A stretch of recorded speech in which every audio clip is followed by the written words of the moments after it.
ઓમ નમઃ શિવાય। શ્રી મહાપુરાણ રુદ્ર સંહિતા કુમારખંડ અધ્યાય 14। શિવ ગણોને ગણેશના ગણો સાથે વિવાદ। બ્રહ્મા કહેવા લાગ્યા કે હવે તે બધા જ ગણો શિવની આજ્ઞાથી એ દ્વારપાળને એનો પરિચય પૂછવા લાગ્યા અને કહેવા લાગ્યા કે જો તું જીવવા જ ઈચ્છે છે તો અહીંથી દૂર ચાલ્યો જા। ગણેશે આ સાંભળ્યું। હાથમાં દંડ લઈને ક્રોધે ભરાયેલા ગણેશે નિર્ભય થઈને કહ્યું કે અહીંથી તું દૂર ચાલ્યો જા, મારી સાથેના વીરનું સારું પરિણામ નહીં આવે। શિવગણોએ ગણેશના આ વચનો સાંભળ્યા તે હસવા લાગ્યા અને ફરીથી ક્રોધ કરવા લાગ્યા। અમે શિવગણો છીએ, તમને અહીંથી દૂર કરવાને માટે જ આવ્યા છીએ। હમણાં સુધી તો તમને પણ એક ગણ અમે માનતા હતા એટલે જ છોડી દીધા હતા અને મારી નાખ્યા ન હતા। શા માટે મોતને વહોરી લો છો? ભાગી જાઓ। આ સાંભળતા નિર્ભય પાર્વતી પુત્ર તેમના તરફ ઘૂરસ્યા અને દૂરથી જ ન હટ્યા। આ વાત ઉપર શિવગણો પાછા ફર્યા અને શિવજી પાસે આવ્યા, બધી બાબતો કહી સંભળાવી। આ સાંભળીને શિવજી પોતાના ગણોને ધમકાવવા લાગ્યા કે હું કંઈ જાણતો જ નથી, કોઈ પણ રીતે તેને ત્યાંથી દૂર કરો। બધા જ ગણો પાર્વતી મંદિરના દ્વારે પાછા ફર્યા। ગણેશને ત્યાંથી ચાલ્યા જવાનું કહ્યું। ગણેશે કહ્યું, હું પાર્વતીનો પુત્ર છું, હું અહીંથી હટવાનો નથી। પાર્વતીએ આ વિવાદ સાંભળ્યો। પોતાની સખીને તપાસ કરવાને મોકલી। સખીએ સઘળી પરિસ્થિતિને જાણી પાર્વતી પાસે આવી હરખાતા બધી વાત કહી। વળી તેણે કહ્યું કે સારું થયું તેમને આવવા ન દીધા, નહીં તો તે વગર કહે સાંભળે અંદર ઘૂસી આવત। હે દેવી, તમારે તમારા માનનો ત્યાગ કરવો ન જોઈએ। પાર્વતીએ કહ્યું, ઠીક છે, પરંતુ જુઓ તો ખરા કે હજુ તો મારા પુત્રને બારણે બેસતા બે ઘડીએ હોય ત્યાં તો તેમના ગણ આવીને એને ઘેરવા લાગ્યા। પછી ક્યાં સુધી મારે વિનય અને નમ્રતાને ધારણ કરી રાખવા? જે થશે તે જોયું જાશે। ગણેશે નિર્ભયતાપૂર્વક તે ગણોને કહેવા લાગ્યા, હું તો પાર્વતીનો પુત્ર છું, તમે બધા શિવના ગણ છો। આપણે બંને સમાન છીએ, પોતપોતાના કર્તવ્યનું પાલન કરીએ છીએ। શું તમે એકલા જ દ્વારપાળ છો? હું નથી। જો તમે અહીં રહેશો તો હું પણ અહીં જ રહીશ। આ સમયે હું પાર્વતીની આજ્ઞાનું પાલન કરીશ। આ સાંભળીને શિવજીના ગણ હઠપૂર્વક ફરીથી મંદિરમાં ન જતા શિવ તરફ પાછા ફર્યા। સઘળો વૃત્તાંત કહી સંભળાવ્યો। આ સાંભળીને શિવ લૌકિક ગતિનો આશ્રય લઈ પોતાના ગણોને કહેવા લાગ્યા, તે એકલો ગણ તમારા સર્વની આગળ શું પરાક્રમ બતાવવાનો છે? જો પાર્વતી હઠ કરશે તો તેનું ફળ પ્રાપ્ત કરશે, તો મારી આજ્ઞાથી તમે તેની સાથે યુદ્ધ કરો, જે થશે તે જોયું જશે। આમ કહીને લૌકિક લીલા કરનાર શિવ ચૂપ થઈ ગયા। અધ્યાય 15। શિવ ગણો સાથે ગણેશનું યુદ્ધ। બ્રહ્મા બોલ્યા કે હવે પ્રભુની આજ્ઞા પ્રાપ્ત કરીને બધા ગણો નિર્ભય થઈને શસ્ત્રો સજીને શિવ મંદિર પાસે આવ્યા। આ તરફ ગણેશે પણ જોયું કે યુદ્ધ માટે શિવગણો આવી રહ્યા છે। ગણેશ તેઓને કહેવા લાગ્યા, શિવની આજ્ઞાનું પાલન કરનાર હે ગણો, તમે આવો, હું એકલો પાર્વતીની આજ્ઞાનું પાલન કરવા વાળો છું। પાર્વતીના પુત્રોનું બળ તમે હજુ જુઓ, શિવના ગણોનું બળ પણ જણાવો। તમે તો યુદ્ધના અનુભવી છો, હું તો બાળક છું। આ મારું પ્રથમ યુદ્ધ છે, મેં પહેલાં કદી યુદ્ધ કર્યું નથી। આ પ્રમાણે કહેતા ગણેશ તેમની પોતાના હાથમાં રહેલા દંડ દ્વારા અટકાવતા શિવગણો અનેક પ્રકારના આયુધો લઈ એના ઉપર તૂટી પડ્યા।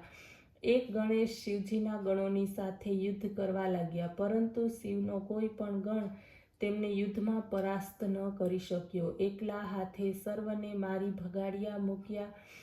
હજારોની સંખ્યામાં તે ભાગવા લાગ્યા। ગણેશ પછી પાછા દ્વાર ઉપર આવી ઊભા। નારદથી પ્રેરાયેલા વિષ્ણુ વગેરે સર્વ દેવતાઓ શિવની પાસે આવ્યા, સ્તુતિ કરી યુદ્ધનો વૃત્તાંત પૂછવા લાગ્યા। શિવે કહ્યું, મારા મંદિરના બારણે એક બળવાન બાળક હાથમાં લાકડી લઈને ઊભો છે, જે ઘરમાં આવે છે તેને આવવા દેતો નથી। જો બ્રહ્મ ઈચ્છે તો જ આ કલશને સમાવી શકે છે। આ સાંભળતા જ શિવની માયાથી મોહિત બનેલો હું કેટલાક ઋષિઓને સાથે લઈ તે બાળકની પાસે ગયો।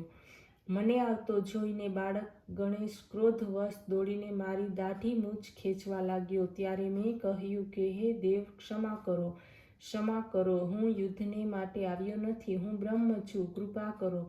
હું શાંતિ સ્થપાય તે માટે આવ્યો છું. હું આમ કહેતો હતો ત્યારે જ બાળક ગણેશ પોતાનો પરીઘ ગ્રહણ કર્યો. તે જોતાં જ હું તો ભાગ્યો. મારા સર્વ સાથીઓને તેના પરીઘનો સ્વાદ ચાખવા મળ્યો. હું શિવ પાસે આવ્યો, સર્વ સમાચાર કહી સંભળાવ્યા. તે સાંભળતા લીલા વિશારદ શિવને ઘણો જ ક્રોધ ચડ્યો. તેમણે ઇન્દ્ર વગેરે દેવતાઓને અને ભૂત વૈતાલ ગણો વગેરેને ગણેશની સાથે યુદ્ધ કરવાને માટે આજ્ઞા આપી દીધી. પરંતુ કાર્તિકેય વગેરે વીરો સહિત સર્વ ગણોનો પ્રયાસ વ્યર્થ ગયો. એક જ બાળકે સમસ્ત શિવ સેનાને વિચલિત કરી દીધી. એકમાત્ર તેનાથી ઇન્દ્રાદિક બધા દેવતાઓ યુદ્ધથી વિરક્ત બની ગયા. પરંતુ મહાબળવાન કાર્તિકેય અત્યાર સુધી તે સ્થાન ઉપર તેમના તેમ જ છે. બાકીના બધા શિવની પાસે ભાગી ગયા. ત્યારે તેમની પાસેથી સર્વ વૃત્તાંત સાંભળીને પરમ કુપિત રુદ્ર સ્વયં ત્યાં આવ્યા અને ચક્રધારી વિષ્ણુની સર્વ સેના તેમની પાછળ ચાલી. માર્ગમાં નારદજીએ શિવને કહ્યું કે જે હો તે પણ શિવગણોની મર્યાદા રાખો. આ પ્રમાણે કહીને તેઓ અંતર્ધ્યાન થઈ ગયા. અધ્યાય 16 ગણેશનું શિર કપાવવું. બ્રહ્મા બોલ્યા, હે નારદ, તમે તમારા વચનોને ધ્યાનમાં લઈને શિવ એ બાળકની સાથે યુદ્ધ કરવા ગયા. એકથી એક ચડિયાતા દેવતાઓ વિષ્ણુ શુદ્ધાને તેમની સાથે યુદ્ધ કર્યું. એક એકથી ભયાનક શસ્ત્ર ચાલવા લાગ્યા. શિવ પણ પોતાની સાથે ચિરકાલ સુધી તેમની સાથે યુદ્ધ કરવા લાગ્યા. બાળકે વિકરાળ રૂપ ધારણ કરી લીધું.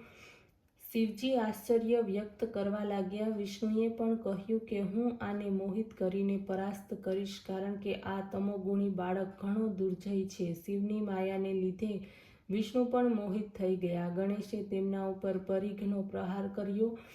આ જોઈને શિવને પણ ક્રોધ આવ્યો. તેઓ હાથમાં ત્રિશૂળ ઉઠાવીને બાળકને મારવા ઘસ્યા.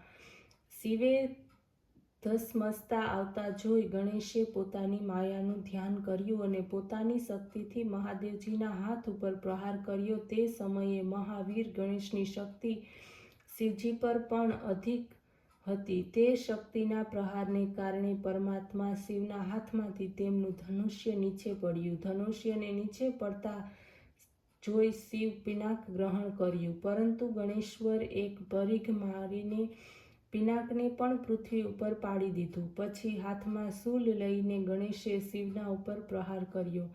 શિવે કહ્યું, વાહ, જ્યારે મારી આ જ દશા તો મારા ગણોની શી દશા? પછી આ સમયે શક્તિના આપવામાં આવેલા બળથી યુક્ત વીર ગણેશે પરીઘ ઉઠાવીને શિવના સર્વ ગણો અને દેવતાઓને ફટકાર્યા. પરીઘથી વ્યાકુળ થયેલા તે દેવતાઓ અને ગણો દૂર ભાગી ગયા. આ જોઈને શિવને ઘણો ક્રોધ આવ્યો અને તેમણે ત્રિશૂળ ઉઠાવ્યું. ઝટ દઈને તેમણે તે બાળકનું મસ્તક કાપી નાખ્યું. દેવતાઓ અને ગણની સેના નિશ્ચિત બની. તે નારદ, આ સમયે તમે જઈને સર્વ વાત દેવીને કહી. તમે સાથે સાથે એ પણ કહ્યું કે તમે કદી તમારા માનનો ત્યાગ ન કરશો. હે કલહપ્રિય નારદ, આ પ્રમાણે કહી તમે અંતર્ધ્યાન થઈ ગયા. ઓમ નમઃ શિવાય.